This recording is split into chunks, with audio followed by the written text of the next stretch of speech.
Siku ya leo Oktoba 30 ya mwaka 2023 ni siku ambayo ilisubiriwa kwa hamu kubwa na mashabiki wa soka duniani kote. Siku ambayo tunaenda kushuhudia mchezo wa ufunguzi katika michuano ile mikubwa kabisa ya African Football League ambayo itaenda kuikutanisha timu ile ya Simba Sport Club kutokea nchini Tanzania dhidi ya timu ya Al Ahly kutokea kule nchini Egypt. Mchezo huu utakuwa ukipigwa katika dimba la Benjamin Mkapa majira ya saa 12 jioni kwa majira ya Afrika Mashariki. Pia tumeshuhudia viongozi wakubwa wa soka duniani kote kama yule rais wa FIFA ambaye anajulikana kama Infantino akiwasili kwa ajili ya mchezo huo. Pia tumemshuhudia Arsene Wenger aliyekuwa kocha wa Arsenal akiwasili katika dimba la Benjamin Mkapa kwa ajili ya mchezo huo mkubwa wa African Football League ambao utakuwa ukicheza rasmi majira ya saa 12 kwa majira ya Afrika Mashariki.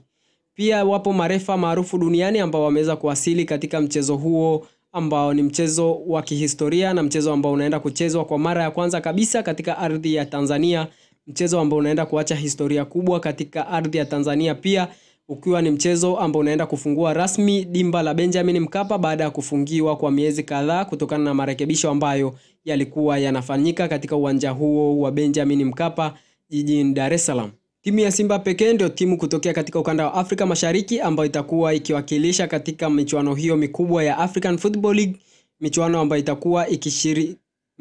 itakuwa ikijumuisha jumla ya timu 8 ikiwemo timu ya Simba na timu ile ya Al Ahly kutokea kule nchini Egypt. Siku ya leo katika chaneli hii ya Moshiro Online TV nimelenga kukuletea habari zote kubwa ambazo zitaenda kutokea uwanjani katika michuano hii mikubwa ya African Football League ambayo imezinduliwa rasmi jijini Dar es Salaam kwa Mkapa, ambao